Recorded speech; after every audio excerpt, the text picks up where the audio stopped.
Hello, my guest today is Kijuan Amey. He's a retired US Air Force veteran who was forced to retire due to a motorcycle accident which took his eyesight. He has many talents to include being a musician, singer, actor, and an athlete.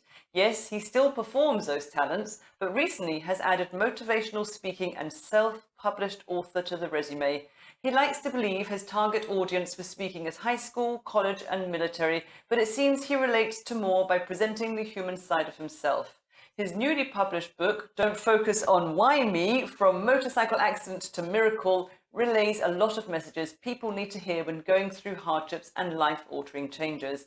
As he always says, I may have lost my sight, but I didn't lose my vision to help others. On May 5th, 2017, I was actually just finishing up some photography because I also did that for my other business named Kiwi Enterprise that I'm also mentioned in the book. But I was just finishing up some photography at Jordan Lake here in North Carolina in the US. And I was headed home to go actually get ready for work because I had to go to the military base that night. And sure enough, I'm just riding down the road listening to some music in my headset because of my helmet had a Bluetooth in it, and so I'm just listening to music.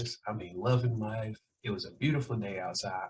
Gorgeous, springtime weather, and I look up and all I see is this car pulling out. I'm like, wait, whoa, what are you doing? I have the right of way here, and this guy just pulls out in front of me. And as I always tell the story, I even wrote it in my book. I had three options. I could go right and go into the trees. I could go left and go into oncoming traffic, or do what I end up telling in the story and hit him. Well, it seems you had no time, no option really. That was the only option, wasn't it? It was too fast. None. Well, first off, I'm running 55 miles an hour, maybe 60, because that's the speed limit on that. It was like a back road highway. So I'm running that fast on that back road. And what a lot of people fail to realize is that motorcycles don't really stop that well. They're not meant to stop at the drop of a hat or stop on a dime. And if they do, it's not a good ending. So you can press that front brake and try to stop it on a dime, but you're gonna go flying off that bike. So yeah, it's not really meant to stop all that well, especially when something unexpected happens like that. Recovery, when I've watched a video of you and I've read your book, and on the whole it's pretty upbeat, and you do touch on it, is there are some dark days, but the dark days seem to come actually once you left hospital already, didn't it? The depression set in. Yeah, well, I did have some while I was in there, but yes, there were some dark days as well once I left, because there weren't as many people coming to visit once I left the hospital. I'm not sure what the reasoning was for that, but while I was at the hospital, there were plenty of people, stopping by daily, just to say hi, to see how I'm doing, check in on me. I had somebody usually there around the clock. There was only like a handful of days I can count on that somebody was not there.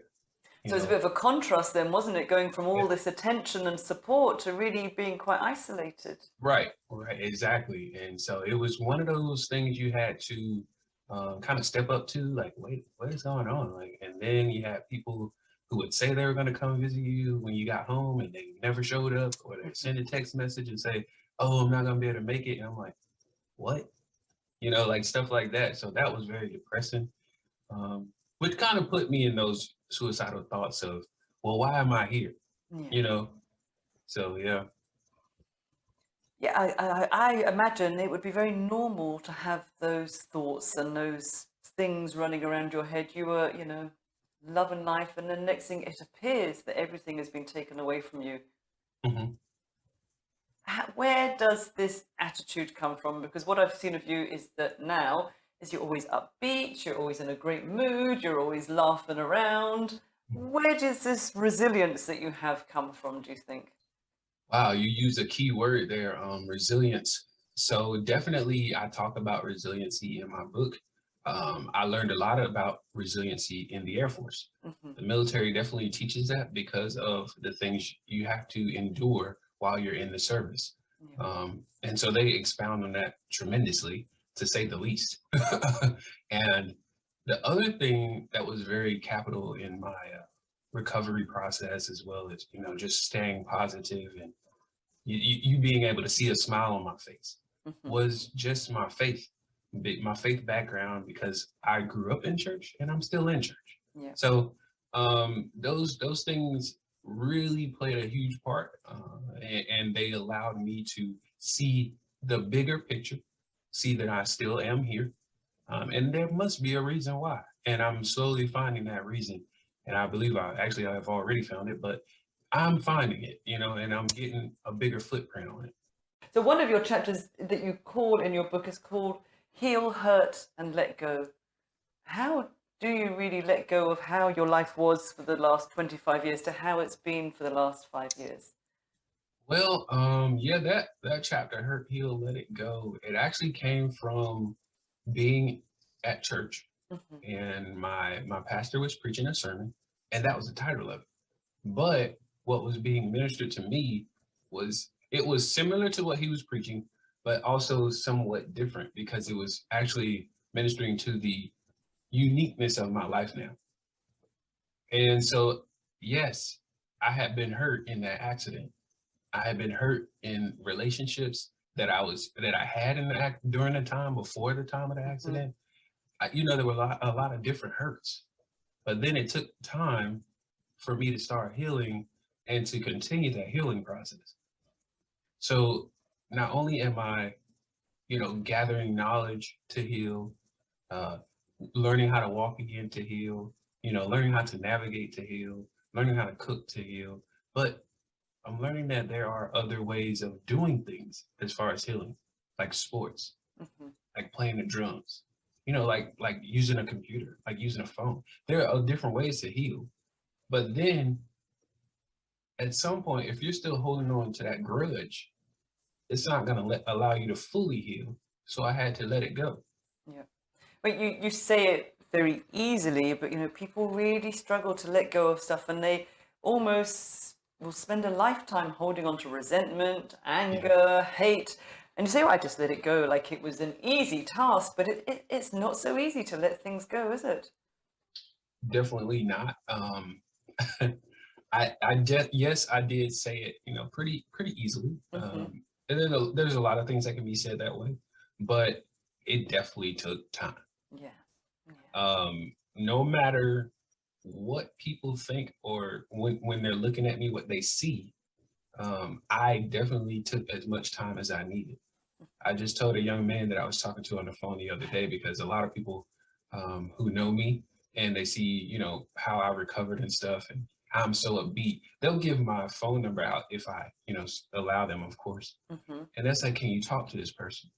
And this young man, actually, he's younger than me. I think he's about 20, I believe he's Hmm. 20 years old.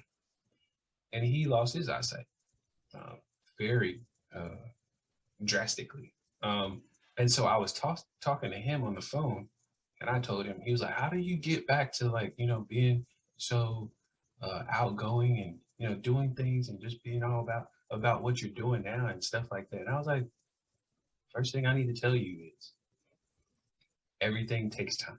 Yeah. So one day at a time Yeah. is how you do it. It's not a sprint, is it? It's a It is marathon. not even a Yeah. little bit. Yeah. I said one day at a time. And I said, when you were 19 years old when this happened. So just imagine it, 19 years of being able to see, and now it's only been one since you haven't been able to see. Yeah. Let's see how you look when that 19-year mark of not being able to see hits. It's going to be a whole different change. It's, You're going to it's be a, like, wow, I can do so much now, I said, why in the world did this have to happen to me? And out of nowhere, I'm like, it's like, well, why not you? And I'm like, who are you talking to? First off, I was kind of nervous, because I was like, wait, I know I'm in this room by myself. I know I'm in this room by myself. It's all about to press the call button and tell the doctor to come in here What and are you check my giving me? room. Yeah, like, check my room. Hey, man, who did you send in here? So where do And you think that voice came from? Of course, I have no doubt about it that it was, what I call God, but the voice from above, Yeah. So I definitely know it was him. It's almost as if you put out a prayer, really, isn't it? And he Yeah. answered it, or they answered it. Yeah, yeah, Yeah, definitely. And yeah, he's quick when he needs to be. yeah. You could have just given into it and never moved and never done anything, or you chose to go for resilience and fight back and reclaim your life in a different way. Yeah. No, I would definitely say I was forced because at one point I didn't care. I did not care. I was laying and moping. Hmm.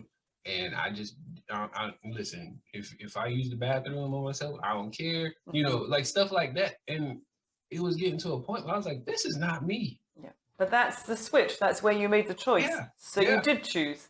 Yeah. I was like, this right here is just not me. I don't know this Kijuan. This Kijuan is not the right one. and this is not looking good at all.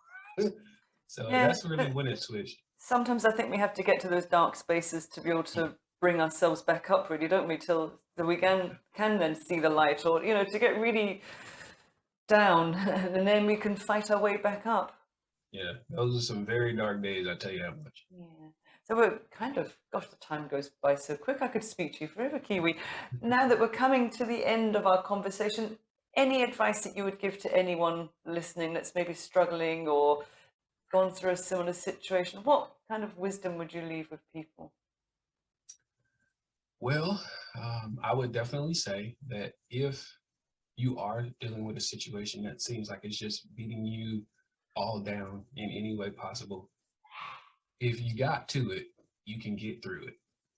Say that part I don't, again. If you got to it, you can get through it. yes. I like that. If you got to it, you can definitely get through it. So don't ever feel like you can be defeated.